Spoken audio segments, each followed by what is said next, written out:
Olá, sejam bem-vindos a mais um episódio, A Escola por Trás da Escola. Eu sou Fernando Zago e hoje eu tenho a alegria de estar recebendo aqui um grande nome da ecossistema de educação, Enildo Viana. Enildo Viana, que é da FEX Educação, também da Faculdade de Brasília. Enildo, prazer, seja bem-vindo. Obrigado, Fernando. O prazer é todo meu de estar aqui com você. Enildo, você que tem história com educação superior, educação empreendedora, né, educação executiva, né? Sim. Me conta um pouquinho para onde você vê ainda esse caminho da educação corporativa. Tá, ok. Primeiro, Fernando, muito obrigado pelo convite, tá? Prazer estar aqui. Na verdade, eu gostei demais do nome, né? A escola por trás da escola, né? Porque quem vê a escola bonita, né? Os alunos ali, todos o corre que tem lá por trás. Não imagina, né? O trabalho que dá, né? Quer dizer, toda a estrutura que você tem que montar, a regulação, né? Legalização, diplomação, enfim, trabalho de secretaria é gigantesco, né? Então, o dia a dia da escola é muito trabalhoso, né? Mas muito gratificante, né? Acho que educar é uma tarefa incrível, né? Que o educador, o empresário, que de repente ele não é educador, mas é o empresário da educação, o prazer dele é esse, né? É levar o nível educacional, cultural, social das pessoas, né? Esse é um ponto que a gente ajuda muitas escolas, porque as escolas normalmente ela nasce do sonho de educador. Então, eles são vocacionados mesmo, assim, a educação está no sangue, né? Sim. É muito difícil encontrar uma escola que a educação seja ruim mesmo, porque ele dá a vida pela educação. Sim. Só que normalmente o problema está no CNPJ, né? Está na empresa. Exatamente. E muitos deles falam, Zago, eu comecei a me ver agora, você está falando assim, que é empresa e eu não gosto de me ver como empresa. Sim. Então você fala que tem que vender a matrícula, mas eu não consigo assim, vender errado. Eu falo, não é errado, tem o CNPJ. Sim, o CNPJ tem CLT, tem funcionário, tem time, tem regulamento de seleção, tem desligamento. Sim. Então ele tem toda a vida de uma empresa, ele é uma empresa, né? Exatamente. Ele é um educador, mas também tem que ser um gestor, né? Tem que ser administrador, né? E às vezes não dá para conciliar, né? Então por isso que é preciso você ter um administrador na sua instituição para cuidar daquilo que você que tem a vocação de educador de repente não sabe fazer, né? Então isso é muito importante. A escola por trás da escola, tem que ter gente ali administrando o dia a dia, né? O administrativo financeiro da escola, porque é um negócio. É lindo, né? Educar é maravilhoso, é lindo, é transformador, mas é um negócio. E como todo negócio, a menos que não tenha fins lucrativos, tem que dar lucro. Até as que têm fins lucrativos precisa ter resultado. Tem que pagar salário dos professores, tem que pagar a infraestrutura, tudo custa. Tem que ter resultado para investir, né, para reinvestir no negócio. Então, tudo tem que dar resultado. Né? Então, não dá para fazer só pela vocação, né, pela devoção ali. Não é possível ter resultado dessa forma. Até as que são sem fins lucrativos, ela tem um sonho grande. Tem um sonho grande de expandir, de abrir novas unidades, de crescer. Exatamente. Então ela só não tem retirado ali para o corpo societário. Exatamente. Mas como construir como business, né? Tem a fonte de receita, encaixar marketing comercial, venda, matrícula, tudo isso tem que encaixar. Isso. Mas me conta um pouquinho. Vamos lá. Vamos lá. Eu trabalho, eu fui CLT 30 anos, né? E aos 45 do segundo tempo, aos 45 anos, eu falei, cara, eu vou começar. Eu já era um intraempreendedor. Eu empreendia muito como um colaborador, como um funcionário, como um seletista, né? Eu estava sempre criando, inovando. Trabalhava com quem? Olha, eu prestei um serviço para a LBV, né? Que era a instituição filantrópica, mas também de caráter educacional, né? 30 anos fui diretor de sucursais e regionais durante muito tempo, né? Durante 13 anos. Ajudei a montar a rede de televisão, né? da instituição. Fiz o trabalho de expansão da rede no Brasil, no exterior e tal. Então, fiz um trabalho já também com esse foco educacional. Mas não atuava diretamente na educação. E quando eu saí em 2008, que eu decidi empreender, né? Eu comecei a atuar em instituições que prestavam serviço para a educação. Não exatamente que eu tinha esse objetivo, mas apareceu a oportunidade, né? Apareceram as oportunidades e eu acabei atuando em empresas que prestavam serviço para a educação. Enquanto isso, o meu irmão, que está em Brasília há 30 anos, né, pensou em montar uma faculdade, inclusive para a instituição, para a fundação educacional que era ligada à LBV. Né? E aí ele começou a implantar, que era a Faculdade de Brasília, né? E me convidou para ser um parceiro no negócio. Como a fundação, em determinado momento, desistiu do projeto, tá? Aí nós tocamos, nós mesmos, a a implantação da Faculdade Brasília. Faculdade Brasília hoje tem graduação ou pós-graduação? Não, tem. A faculdade está consolidada. Tem 12 cursos, né? Tem curso de Direito, Enfermagem, Psicologia, estão muito bem, né? Aprovamos medicina, estamos aguardando publicação de portaria. A faculdade que já está já consolidada, vai fazer 8 anos agora em agosto, né? Então é uma faculdade já estruturada. E eu fui convidado para ser um dos investidores, né? Aceitei o desafio e também fui diretor-geral. Durante 6 anos eu fui diretor-geral. Trabalhei na implantação todinha da faculdade, contribuí, dei minha contribuição lá, né? Só que durante a gestão da Faculdade Brasília, nós credenciamos uma outra faculdade, totalmente em EAD, tá? E essa faculdade, esse credenciamento foi adquirido pela minha filha, Zora Viana, que já tinha uma empresa de educação voltada para os infoprodutores, para o público digital, né? Então ela adquiriu a faculdade e montou a FEX Educação. Então da Faculdade Brasília surgiu a FEX Educação com essa pegada de 100% digital, né, para atender os infoprodutores inicialmente, e hoje o nosso principal produto é a educação corporativa, né, que onde nós estamos concentrando o maior esforço hoje ajudar as empresas a implantar a universidade corporativa própria. Né, com Quando você fala de educação corporativa, você fala ali uma grande empresa que tem um...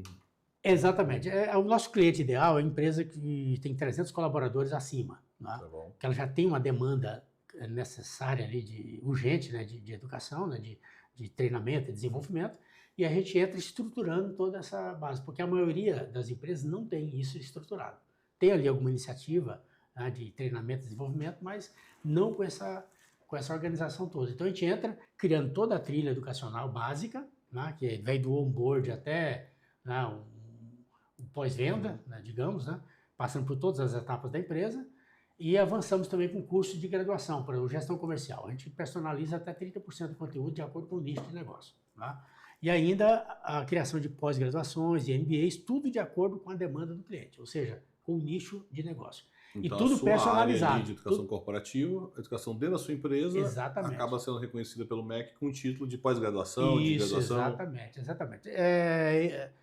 Trocando em miúdos, né, a empresa leva a faculdade para dentro, né? Ou seja, ela traz a faculdade para dentro da empresa, porque além de estruturar e ministrar os cursos, ela certifica com a validação acadêmica, que é o reconhecimento do MEC, através da Faculdade FEX Educação. Então é possível ter a minha faculdade corporativa, a minha educação corporativa, nasceu ali para treinar onboard, treinar meus gestores, minhas lideranças, meu time. E no final desse ciclo, meu colaborador sair com a graduação, a pós-graduação e a especialização. Isso, exatamente. Isso muda o jogo, né? Muda o jogo. Porque quando você oferece um curso da empresa, é um curso da empresa. Quando você oferece um curso que é chancelado por uma faculdade, o curso é da faculdade. Então, o colaborador, ele entende diferente. Esse curso é meu. Né? Porque eu fiz o curso, eu estou certificado, né, com a chancela do MEC aqui através da faculdade do meu curso. Então, muda muito o jogo. Então, o pertencimento, o nível de pertencimento, a valorização que o colaborador vai dar desse investimento da empresa é muito maior.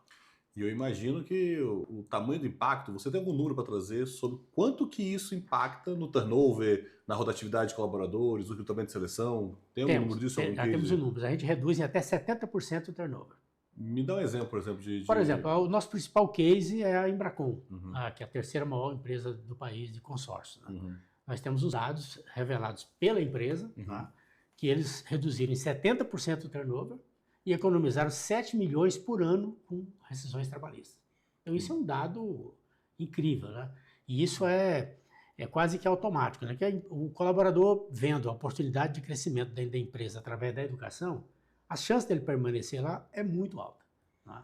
Então, isso contribui muito para a estabilidade do colaborador na empresa. Então, no final do dia, você consegue aumentar a qualidade da educação corporativa dentro da própria empresa. Exatamente. Recrutando melhor e treinando melhor o time que vai trabalhar ali mesmo. Alguns vão embora, né, para o mercado. Exato. Só que você consegue reduzir o turnover já natural. Então, ou seja, então acaba que a formação e a educação se torna uma redução de custos. É um ganha-ganha, né? É um ganha-ganha total. E tem mais. A empresa que olha isso como aumento de custo está errado. Tá errado. Na verdade... Está reduzindo o custo drasticamente. reduzindo. E digo mais, nós temos pareceres de tributaristas parceiros da FEX Educação que não só indica, né, como trabalha para enquadrar a empresa em incentivos fiscais que reduz em 70% o valor do investimento. Então, você investiu R$500 mil, por exemplo, num aniversário corporativo durante o ano, você reduz até 70% disso no próximo ano com a dedução de... Abater tributo. Exatamente. Lei do bem e outros benefícios. Então, assim, você melhora a qualidade do seu ensino na sua empresa, que toda empresa é uma empresa de educação, né?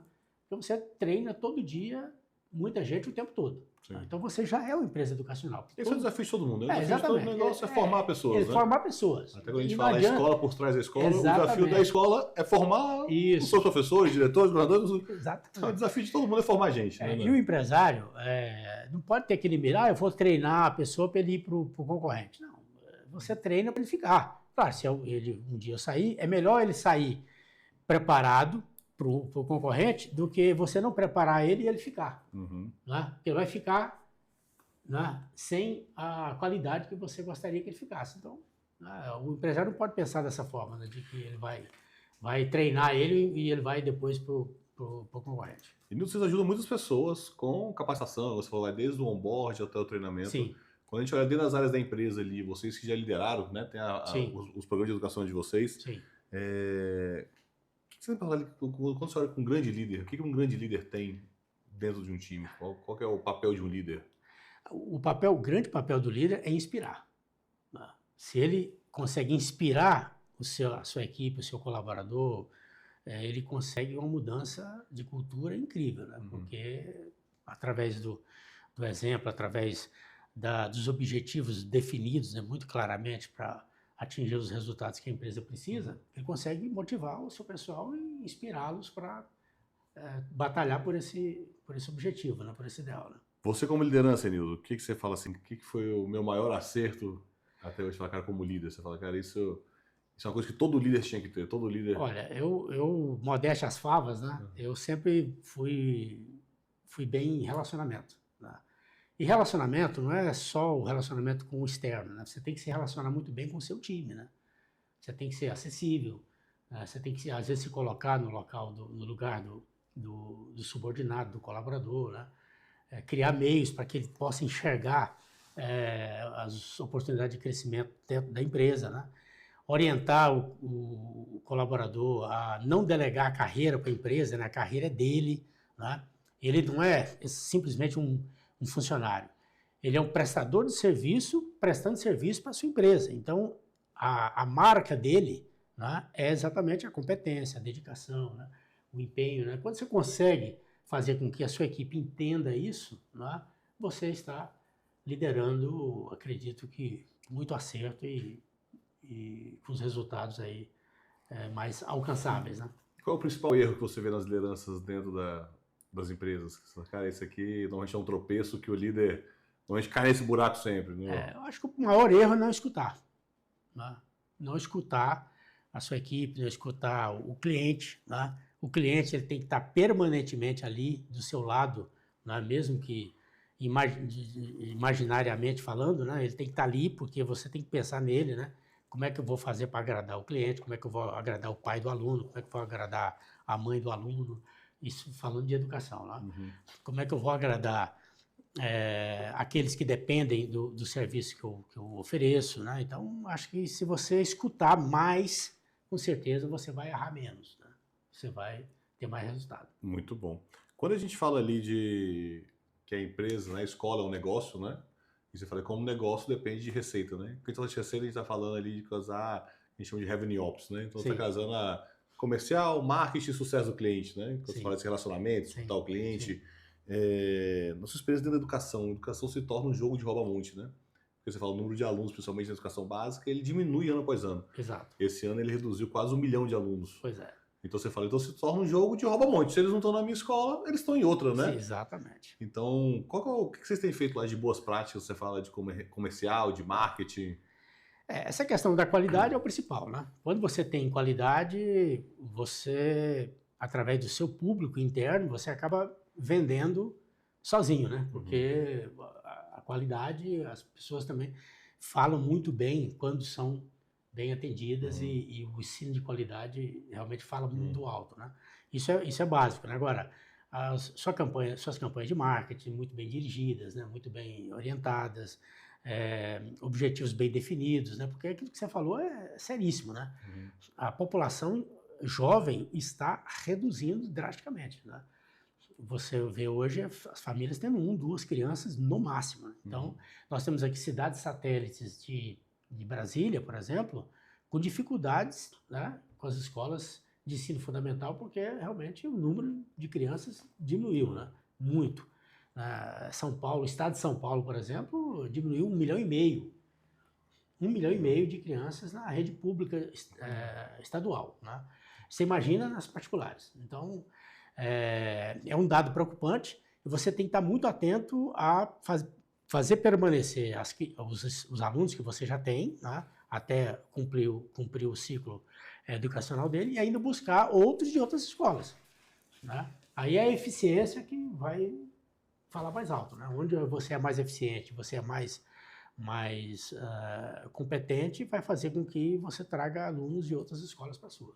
Edilson, vocês estão no mercado de educação corporativa, vocês têm a faculdade, tem graduação, pós-graduação, tem EAD. Sim. Esse movimento da graduação, do EAD, para onde você vê isso? Para onde está caminhando essa educação superior no Brasil?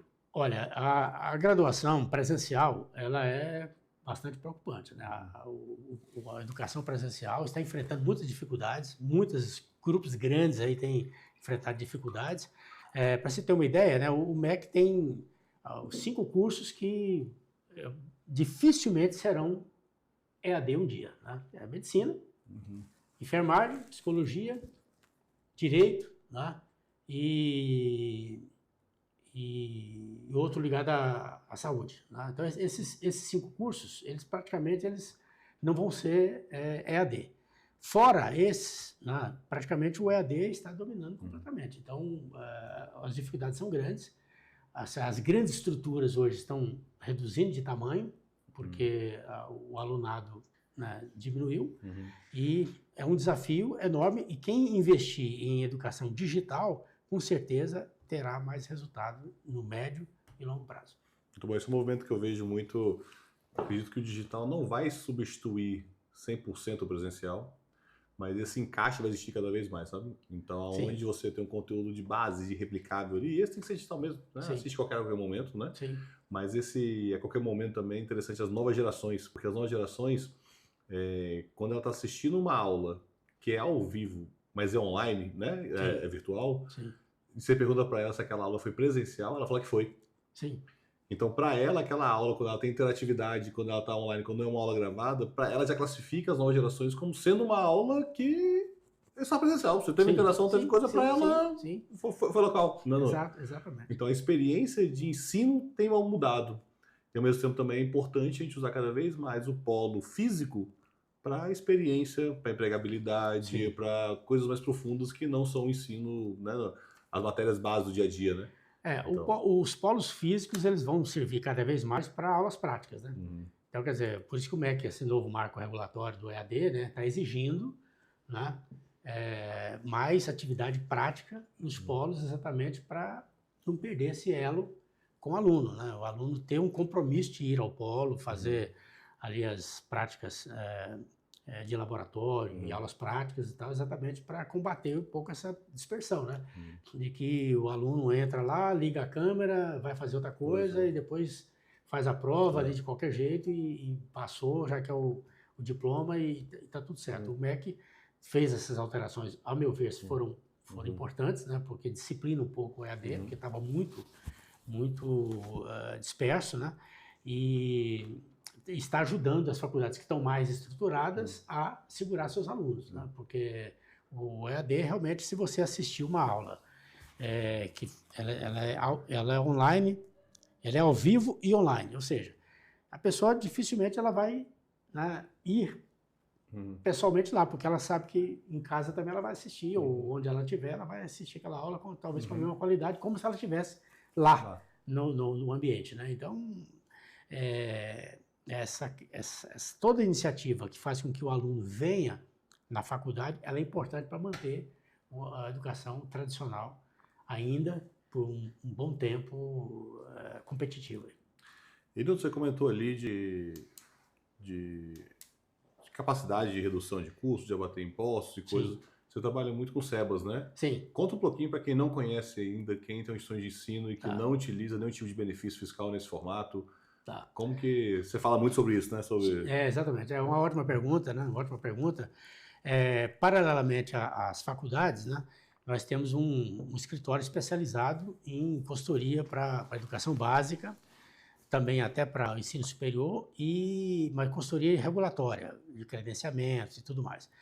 E dentro desse trabalho, que é a Fato Soluções e Negócios, nós temos o credenciamento do SEBAS. O SEBAS é o Certificado Nacional de Entidade de Serviço Social.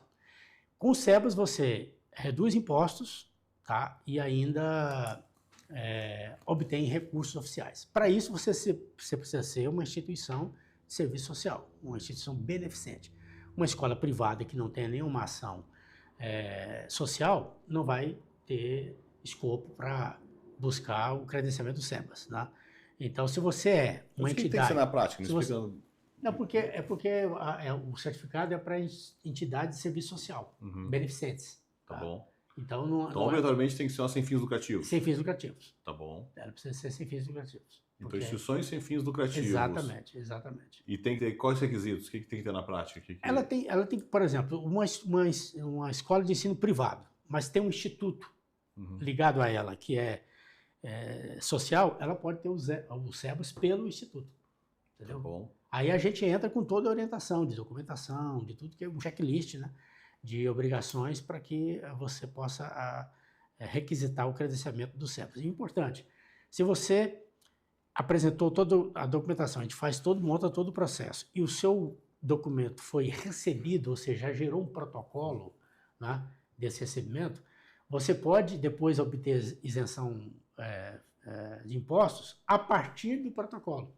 Né? Você não precisa esperar sair o credenciamento. Então, é um benefício importante também, né?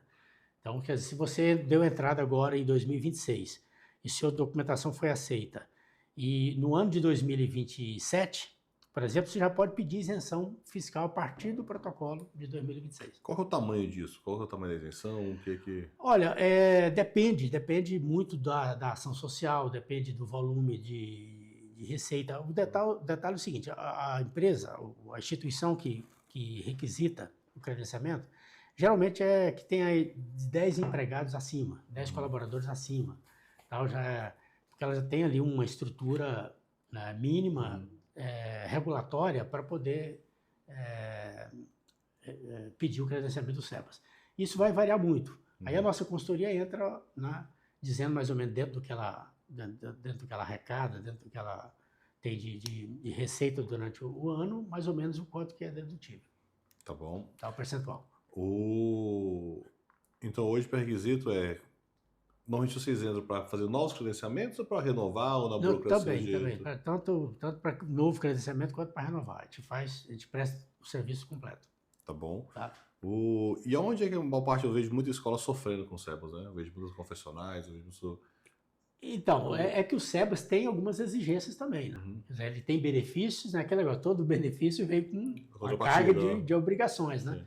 Então, as obrigações, elas podem, de repente, dependendo dos objetivos da entidade, criar algum embaraço lá. Então, por isso que é importante a orientação, né, no momento do credenciamento, que você vai estar ciente. Olha, a partir do momento que você tem o SEBAS, isso, aquilo, ou mais a outra opção... Quais são os tipos de obrigações? Normalmente, o que é aqui? A prestação de contas é muito rigorosa, né? Você tem que acompanhar todo um rito, né, de utilização de recursos. Quando você recebe verba oficial, por exemplo, tem todo um rito para você cumprir para receber, né? Para provar que você merece aquela isenção também, você se enquadra também, tem, né, todos os requisitos ali que não dá para enumerar aqui, né? Isso, no momento da contratação, a gente orienta, entendeu? Para que todo mundo, quando vai fazer a requisição do SEBAS, tem que estar ciente. Entendi. Eu poderia explorar com você aqui, que agora está chegando a reforma tributária, né? Então, com a reforma tributária, escolas que conseguem ter um benefício fiscal viram um diferencial competitivo, né? Sim. Não só em matrícula, mas como margem também, sobrando margem, sobra caixa, né? Exato, exatamente. E quando olha para margem, olha para caixa, isso é uma coisa que instituições de ensino normalmente elas têm até medo, né? Exatamente. Então tem medo de falar em margem, tem medo de preservar o caixa. E a gente fala, mas isso é uma coisa que você tem que lutar, você tem que preservar a margem da instituição de ensino, porque é com a margem que você faz tudo, né? Claro. Se não tem margem, você não tem investimento de professor, não tem salário de professor, não tem salário de diretor, não tem... Então, para todo mundo crescer, a gente tem que crescer preservando margem e tem que lutar contra a guerra do desconto, né? Exatamente. Que a guerra do desconto está cada vez mais selvagem. Exatamente. E a margem ainda é uma proteção contra a inadimplência, né? Uhum. Porque a margem, de repente, ela te ajuda ali a segurar, né, as coisas enquanto você corre atrás da inadimplência, que no Brasil a média é em torno de 16%, né? Mas dependendo da região pode ser até maior. Então a margem é importante também para isso, né? Para você lidar com a Me fala um pouquinho, você falou de retenção, me conta um pouquinho de boas práticas, tudo que vocês usam lá hoje de retenção, governança, gestão de evasão. Olha, como eu disse anteriormente, né, o relacionamento ele é importante demais, né, para você combater a evasão, a retenção de alunos, né? Por exemplo, geralmente no final de cada semestre, isso no curso superior, né? Nos cursos superiores, geralmente é no final de cada semestre, na transição de semestre, né?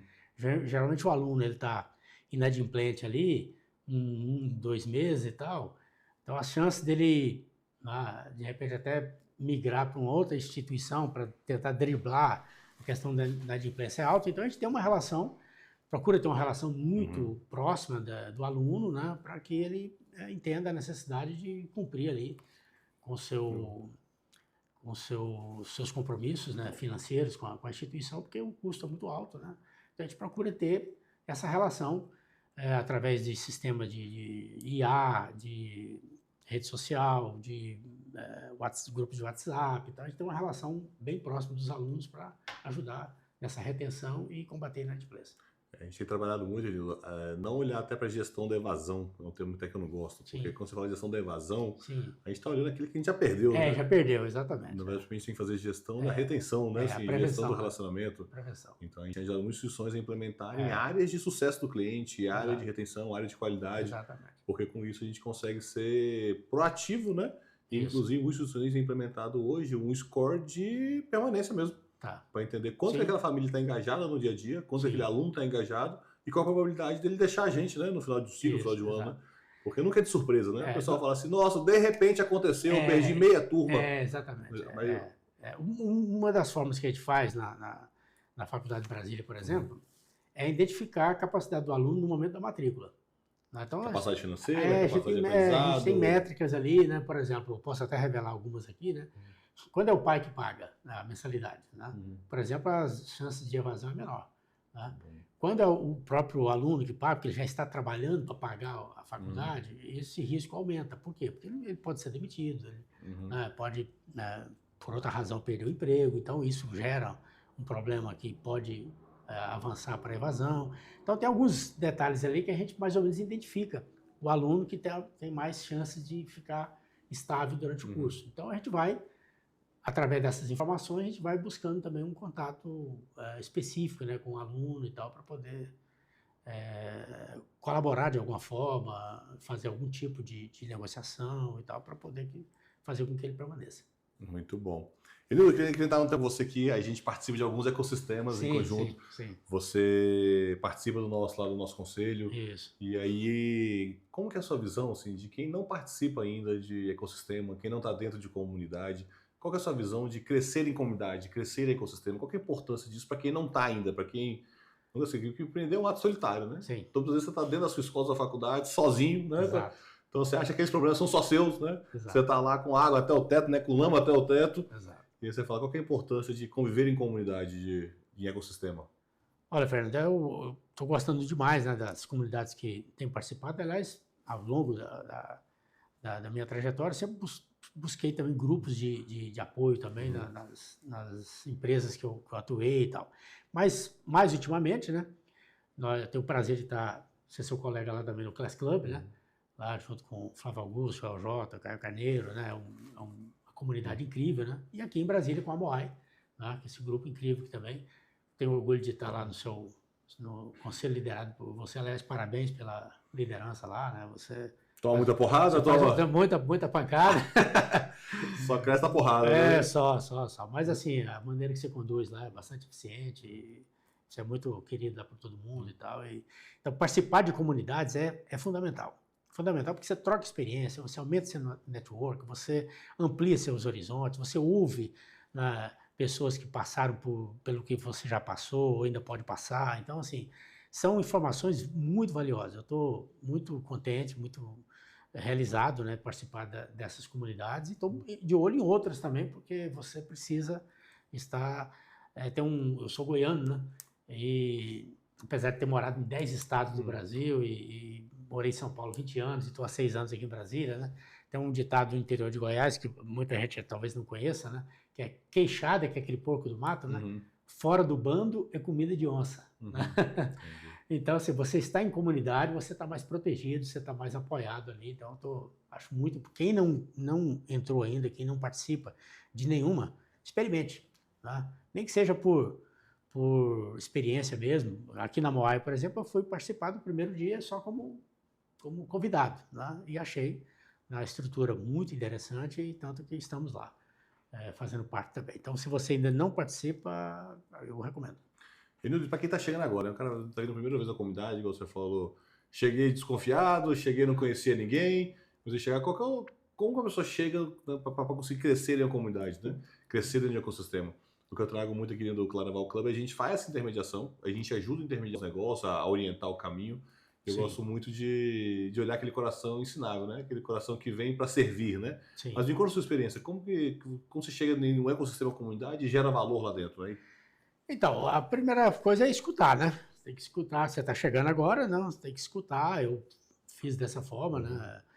Eu fui lá primeira vez lá no conselho, tanto da Moai quanto lá no Class Club, primeira vez, eu escutei muito, né? Só que quando você tiver a oportunidade de se pronunciar, você tem que fazer com muita clareza, né? De objetivos, né? Por que você está ali, por que você quer estar lá, né? Então, isso faz com que os parceiros te veem, né? De forma muito objetiva e proativa, né? Então, isso facilita muito. Eu usei desse meio aí, deu muito certo, né? A primeira vez que eu participei lá, por exemplo, no grupo que eu estava, né, quando eu contei o produto da FEX, né, todo mundo se encantou com a ideia, né? Que na verdade é uma inteligência nova, né? Treinamento e desenvolvimento tem milhões por aí, né? Mas da forma que a gente faz, só a gente faz. Tá? Então, isso gerou um interesse muito grande e eu acabei tendo a oportunidade de falar mais do que os outros, mas não porque eu quis falar, é porque me deram a oportunidade de falar. Então, dessa forma, você se posiciona e consegue interagir melhor. Muito bom. Me conta um pouquinho aqui em relação ao aprendizado ainda, quando a gente está olhando de ecossistema, de eventos, de encontros desses, né? Sim. O que foi o maior aprendizado que você já teve? Assim, cara, foi a maior virada de chave? Olha, é enxergar mais longe, né? E contar com pessoas que já fez muito mais do que você, né? E gente mais nova, gente mais velha, né? Porque às vezes você tem que buscar ambientes diferentes, né? Quem é mais novo, quem é contemporâneo e quem é mais velho, né? Quer dizer, o que eles fizeram? O que você não está fazendo ainda, né? Então, por exemplo, nós nos conhecemos lá no Class Club, né? Apesar de estarmos em Brasília, né? Nos conhecemos lá, em São Paulo. E no segundo evento, quando você me convidou para ir no evento da Claraval, eu topei na hora. Por quê? Caramba, eu quero conhecer, eu quero ver o que a Claraval faz, eu quero ver o que o Fernando Zago apresenta para a comunidade dele, para as escolas que ele dá consultoria. Eu quero conhecer, eu quero aquela questão da mente ensinável. Tá? Eu, modéstia às favas de novo, né? Eu me considero um aprendiz, né? Permanente. Né? Eu quero sempre aprender coisa nova. Né? Então, eu aceitei logo o convite, agradeço, né, de você ter me convidado, de estar lá no Rosewood, né, a estrutura incrível que vocês têm lá, né, e gostei muito, né, da forma que as soluções que você apresenta para as instituições, né, para as entidades. Então, como é que foi a aula? Está aberto a aprender. Deu ROI a resultar? A aula? Sim, claro, com certeza. Conseguiu tirar aprendizado, colocar em prática? Com certeza. Por exemplo, o que até conversei com a sua colega com a Elô, né? Sim. Aquela método de distribuir as metas, né? Para o ano, né? Aquilo é uma coisa que De certa forma a gente já tem, porque no geral você tem, né? Mas como você estrutura isso, mês a mês, por exemplo, eu honestamente não tinha feito, né, daquela forma. Então foi muito importante. Vocês fazem um trabalho incrível, né? Você desdobrar as metas, depois você vem chegando, destrinchando em trimestre, chegar em semana, para você ter a clareza, o que eu tenho que entregar, qual que é o pacotinho que eu tenho que entregar agora essa semana, e como que eu levo isso para o time, como que eu transformo isso em OKR e levo clareza para todo o time. Exatamente. Não, e vocês estão muito bem preparados, né? Estruturados, né? Vocês prestam um serviço incrível, né? E quando você me disse as instituições todas que você já atende, né, aqui em Brasília e no Brasil todo aí e tal, demonstra que vocês estão muito, muito bem preparados, estruturados. Estamos juntos, estamos começando. Tem muita escola crescendo, tem muita escola com potencial, tem muito dono que a gente se emociona, que a gente se alegra. Sim. É de conhecer escolas, que muitas escolas nasceram do sonho de uma família, de um sonho de uma professora, de um sonho de uma família inconformada com a educação para os filhos.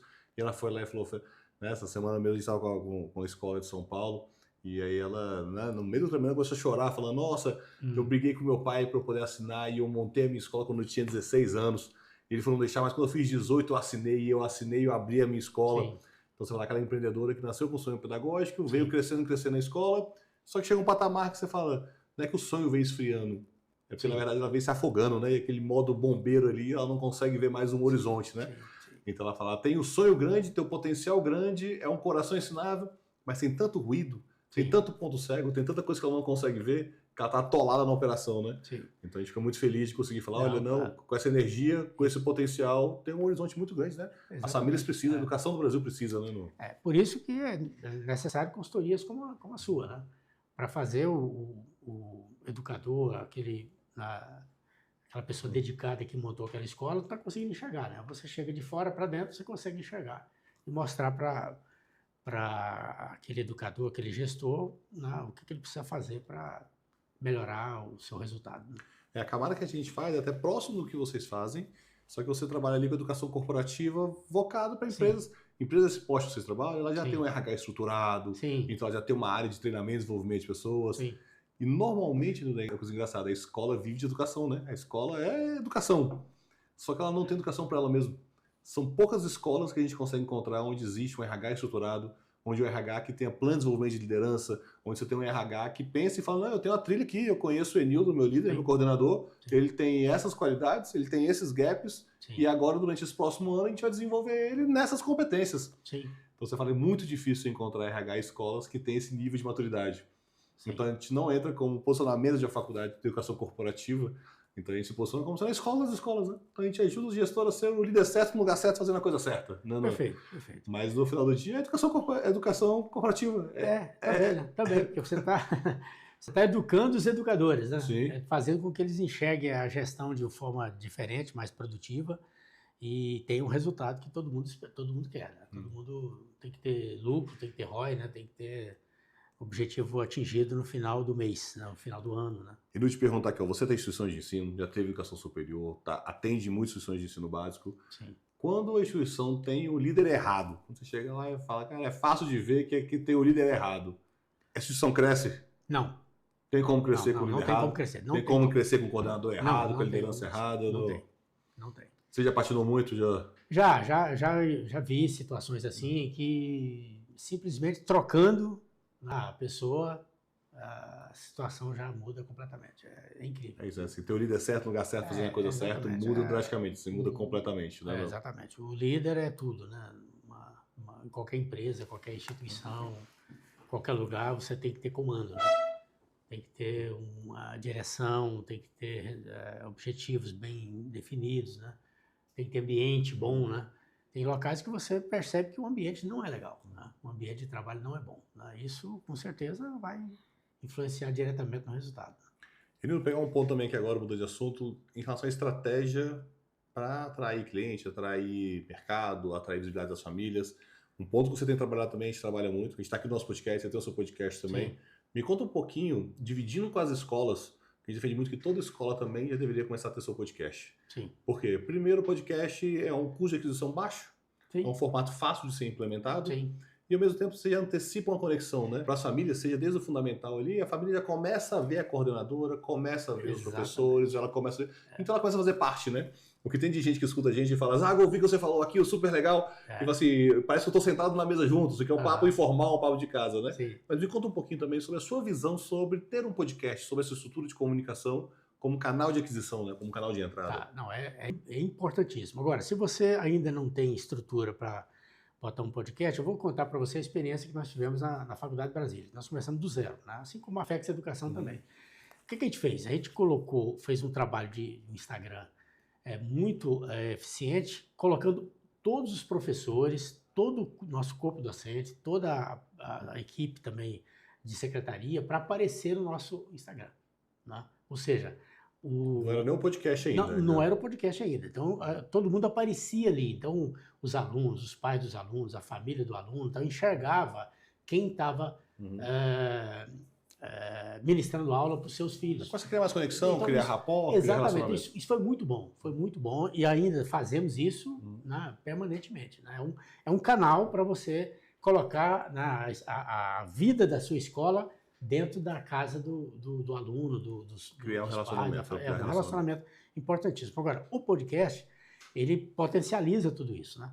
Porque, veja bem, você imagina o podcast da escola, né? Aí o diretor recebe um líder de turma, ele recebe o pai do aluno, ele recebe, né, um professor, né, para falar de nova disciplina que vai apresentar, enfim, o dia a dia da escola passa a fazer parte do podcast. Então é muito importante. A escola que puder montar o seu, não precisa esperar a estrutura perfeita, né?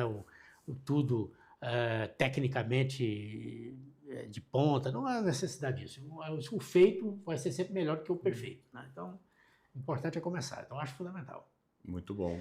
Já teve resultado? Já deu ROI de vocês na prática? Já tivemos. Porque nós já temos o Podzora, que é da Zora Viana, que é a CEO da FEX, né, da Educação, a fundadora, é minha filha. É difícil pai falar mal de filho, né? Então, minha filha, ela é uma figura incrível, né? Ela já tem o Podzora já, acho que uns 5 anos, né? Que ela é gerada em São Paulo. E agora nós temos o Podfex comigo, aqui em Brasília, sobre educação corporativa. Então, nós já temos ROI, já temos vários contratos que nós já tivemos a partir dos podcasts que nós produzimos, tanto com ela lá em São Paulo, quanto aqui em Brasília. Quando a gente fala ROI, as escolas não estão muito acostumadas a falar isso, mas ROI é retorno sobre o investimento. Exatamente. E todo investimento que você faz na sua escola, você tem que medir antes de começar como vai ser o retorno daquilo, né? Exatamente. Então, o podcast, investimento em comunicação, muitas vezes não é muito tangível, né? Então, você fala, nossa, eu investi num podcast agora, mas como que vai vir um retorno? Não, tem como medir o retorno. E o retorno tem que vir lá na retenção, o retorno tem que vir nas novas matrículas. Então, é possível medir, tem métrica, claro. E ele tem que nascer com o objetivo onde o investimento é menor do que o retorno. Ele vai trazer retorno financeiro, retorno para as famílias, retorno de todas as formas, né? Não? Com certeza. Para quem conhece um pouquinho de inglês, né, ROI é Return on Investment, quer dizer, o retorno sobre o investimento. Então, quando você ouvir falar ROI, é isso, né?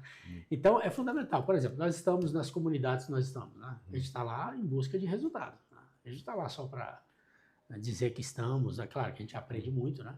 Todo dia. As comunidades que nós estamos, pessoal, tanto o Class Club lá quanto a Moai, aqui no Distrito Federal, nós temos eventos semanais, né? A gente tem encontros, não é só aquele evento, né, pontual, né? A gente tem grupos, né, de relacionamento, então a gente aprende muito, né? Então, mas nós estamos lá também para ter resultado. Nós estamos buscando empresas que possam se interessar pelo produto nosso, né, por aquilo que a gente oferece. Né? Então, tudo é um fator de gerar resultado, né? E nós estamos em busca disso. E com certeza a Claraval também já deve conseguido o ROI aí nas comunidades que atua. Muito bom. Nosso ecossistema, o ecossistema de gestores escolares que a gente tem, sim, a finalidade é essa, né? Para criar conexão entre instituições de ensino, entre negócios de educação, e que esses negócios cresçam, né? Então, fica muito feliz de ver negócios acontecendo, a gente estimula e fomenta os negócios que eles aconteçam, né? A gente vê o que é o gap de um, complementa com o outro, como que a gente junta isso. É um trabalho que eu me alegro muito de fazer ele de forma ativa, né? Como que a gente gera essa conexão entre os parceiros, entre os membros do clube, né? Isso é maravilhoso. É maravilhoso e o que você falou, né? A gente fica muito feliz quando você vê as coisas acontecendo, o resultado de um, de outro, né? Então, isso motiva a gente também. Então, Quer dizer, a comunidade é para isso, né? Para que todo mundo se ajude, né? Todo mundo se apoie. E o mercado já é muito difícil sozinho, né? É muito difícil sozinho. Então você tem que buscar esse apoio de comunidades para poder. E o que eu gosto muito eu gosto muito quando a gente olha para o ecossistema e quando a gente olha principalmente a ambiência que isso cria. Porque o ser humano, a gente tende, não à estabilidade, mas a gente tende ao conforto, ao pouco, né? Assim, ao modo de sobrevivência. Sim. E quando você está no local e você fala, se o Enildo dá conta, se o Zago dá conta, eu dou conta também. Eu sou um ser humano igual a ele. Talvez a vida dele seja pior do que a minha, né? Assim, o pessoal olha pra gente e fala, mas você tem 6 filhos, seus não fica doente. Então eu falo, claro que fica. Agora eu tô com 3 doentes na casa. Você fala, a vida é assim. Exatamente. Então você fala, então essa ambiência de mostrar que é possível, os caminhos, não cair nos mesmos erros, não cair nos mesmos buracos, né? Então isso é fundamental, né? Assim, isso não tem preço. Tem um termo que o pessoal conhece muito, que é o tal do espelhamento, né? O que você falou, né? Pô, se o Zago consegue, por que eu não consigo, né? Se eu consigo, por que o outro não consegue, né? Então, esse sentimento de comparação construtivo, né? Ele é muito importante para a gente avançar, seguir avançando. E tem gente que tem medo, gente que fala, cara, mas quando eu entro no ecossistema, quando eu entro no clube, eu não posso contar nada, assim, não vou contar o meu segredo. Não vou contar o meu segredo pro outro, o segredinho é meu. Sim. Mas você fala, mas as pessoas trocam muito, né? Impressionante quando os gestores começam a trocar, os mantenedores, os donos começam a trocar, como que acontece, né? No dia a dia, como é que funciona essa troca? As pessoas trocam de coração mesmo, se ajudam, se servem? Se ajudam, porque, na verdade, todo mundo... Não existe concorrente, né? Na verdade, as empresas são parceiras, né? Porque... O concorrente é aquele que trabalha para te prejudicar, né? Quando você trabalha para ambos crescerem, não é concorrência. O ganha-ganha, né? O ganha-ganha, você vê, se você pegar empresas do setor automotivo, por exemplo, tem essa guerra agora com os chineses, né? Com os elétricos, os híbridos, né? Pô, movimentou o mercado no mundo todo. Então, na verdade, pode ter tirado o mercado das marcas que estavam aí acomodadas com os carros a combustão, né? Mas todas elas estão buscando ir para o mercado do carro híbrido e 100% elétrico, porque não, é um caminho que não tem mais volta. Agora, por exemplo, tem uma outra, se me permite contar, que é o SAF, né? Que é o Sustainable Aviation Fuel.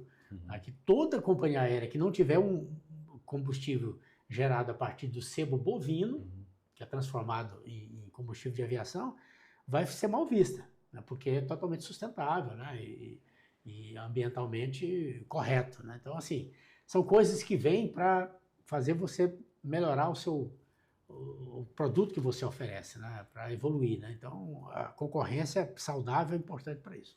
Essa mudança... Hoje a gente vive uma guerra de combustível, né? As pessoas falam, Trump e as guerras que estão acontecendo no mundo, no final do dia é uma guerra de combustível, né? Sim. E essa guerra de combustível, novas tecnologias, novas inovações, estimular nas nossas escolas a criatividade, a criar novos formatos. O SAF mesmo é um desses, né? A comunidade europeia tem uma norma lá que exige 1% de aditivo de combustível de SAF, né? Então, do combustível biodiesel. Sim. E a vantagem dele e essa diferenciação do mundo para onde a gente está caminhando, né? De um ponto de inflexão muito grande. É porque o SAF, você combinou que ele pode ser feito do seu bovino, mas ele pode ser feito de múltiplas formas. Múltiplas formas. Então, ou seja, na cadeia produtiva não tem apenas uma entrada, tem só um input. Não. O output é o SAF, mas o input ele pode vir de várias cadeias. Ele pode vir da soja, pode vir do milho, ele pode vir de várias cadeias. Então, essas múltiplas cadeias, qual que é a alegria dela? Ninguém sabe ao certo no mundo de onde ela vem. Sim. Então, o mundo vai se transformar cada vez mais rápido, em ciclos mais rápidos, né? Exatamente. Então, essa é... E está afetando a educação, né? Está afetando também a educação do ponto de vista de investimento das escolas em novas tecnologias, né? Em novos laboratórios. Por que se eu pegar Brasília, né? Por que você tem uma escola de ensino fundamental, por exemplo, tem mensalidade de R$700, de R$500, e tem outros que tem 6 mil, né? Que cobra 6 mil. O ensino não é igual, né? A entrega não é igual, A entrega não é igual. Tá? Quer dizer, se você paga 6 mil de mensalidade do seu filho, da escola do seu filho, é que você está tendo uma entrega lá que justifica os 6 mil que você está pagando. Agora, essa escola teve que investir. Ela investiu em consultoria como a da Claraval, por exemplo. Né? Ela investiu em estrutura que justifica ela cobrar 6 mil. Né? Então, é importante as instituições de ensino estarem atentas a isso. Né? Isso eu acho muito legal. O pessoal traz muito pra gente. A gente atende muita escola que eles colocam. Não, o que tá mais difícil aqui é a guerra de preço. Sim. Eu peguei meu concorrente, tá levando todo mundo e a família tá indo lá com R$100. Sim. E aí ela tá brava e fala, mas eu não consigo acreditar que eu tô perdendo uma nova família, um novo aluno, por conta de R$100. Pois é. E aí você fala assim, porque agora as famílias estão querendo investir e pagar o mais barato. Esse para mim é o conceito ali, o mais fraco de pegar na essência comercial. Porque, por exemplo, quando você fala assim, a família quer o mais barato. Não existe essa pessoa. Eu não conheço nenhuma pessoa no planeta Terra que ela fale, eu só uso o mais barato. Então, por exemplo, o seu relógio você comprou no brechó. Sim. A sua caneta você comprou de reuso, entendeu? Sim. Você fala, não, meu tênis eu só peguei usado. Você fala, não existe isso. Não tem. Então, o padrão Todo de mundo consumo quer do uma ser coisa humano, melhor. você tem o seu melhor custo-benefício. Exatamente. Então, você fala, nessa faixa que eu tô, dentro desse custo-benefício, o que é o melhor para mim? Sim. Então, você comprou o celular nesse sentido, você comprou a camisa nesse sentido, o saia, a calça, o tênis, tudo que você comprou, se você olhar para você hoje mesmo, não tem ninguém que comprou. Você fala, nossa, não, eu queria um carro mais caro. Mas você tem hoje o seu melhor custo-benefício. E para a educação você investe mais ainda, porque a educação, você está falando da educação do seu filho. Sim. Então, ou seja, não faz sentido nenhum você falar que a família está investindo naquilo que é o mais barato que tem. Não, ela não está. Essa é uma desculpinha sua de quando você não tem um processo para reconhecer e conseguir apresentar para a família o seu melhor custo-benefício. Então, é minha obrigação como vendedor, como matriculador, apresentar para você que o meu benefício dentro desse custo é o melhor da região e é o melhor para sua família. Perfeito. Então, essa jornada de encaixe que é minha obrigação e não jogar a culpa para a família, porque essa, para mim, é a camada quando você está ali sem o líder fraco no lugar fraco. Exatamente. Você não tem visão comercial de atração, de quem você atende bem, como você atende, como você apresenta seu diferencial, como que eu tenho uma rotina de matrícula, né? Sim. Então, enquanto você não encaixa isso, você fica nessa desculpinha, né? Você tem desculpinha para falar, não, culpa do mercado, culpa do mundo, culpa da guerra, culpa da Copa, culpa da família. Tá tudo caro, né? Tá tudo caro. Quando você cobra 3 mil, você justifica que esses 3 mil estão inclusive barato pelo que você oferece, né?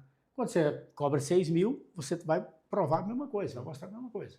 Se você cobra 1.000, você vai oferecer ali o que é ideal para justificar aquele valor, né? Então é isso. Enildo, foi um prazer te receber aqui. Meu amigo, aproveita, faz seu pitch, como as pessoas te encontram, onde elas encontram o Enildo, onde elas encontram o FEX, onde elas encontram a Faculdade de Brasília. Olha aquela câmera ali, faz até o pitch direto lá. Obrigado, Fernando. Prazer enorme estar aqui, né? Nós temos a FEX Educação, né? Que você pode... O nosso Instagram é @FEXEducação lá. O meu Instagram é Enildo Viana, fácil de encontrar também.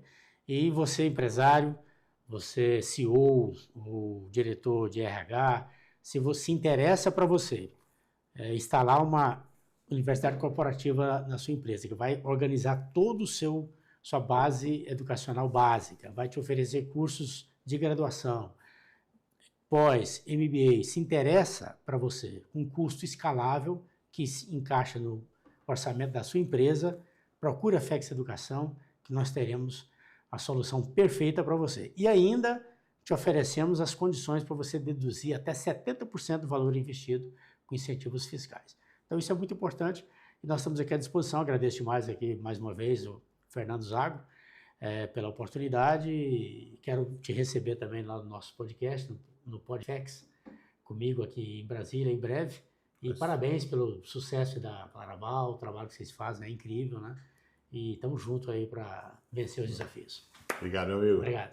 Eu sou o Fernando Zago, esse foi mais um episódio da Escola por Trás da Escola. Você que é gestor, compartilhe com os amigos, compartilhe com outros gestores, faça parte do nosso programa de indicação. A sua indicação está remunerando legal, então você aí que é professor, você que é gestor e conhece uma escola que precisa crescer, recomenda a gente, recomendando, indicando a Claraval, Pix na sua conta. Pronto, essa é simples, reta e direta. Uma forma você também de rentabilizar a sua indicação, você que gosta do nosso trabalho, você que curte o trabalho da Claraval e pode ajudar as instituições a crescerem. Obrigado, pessoal. Forte abraço.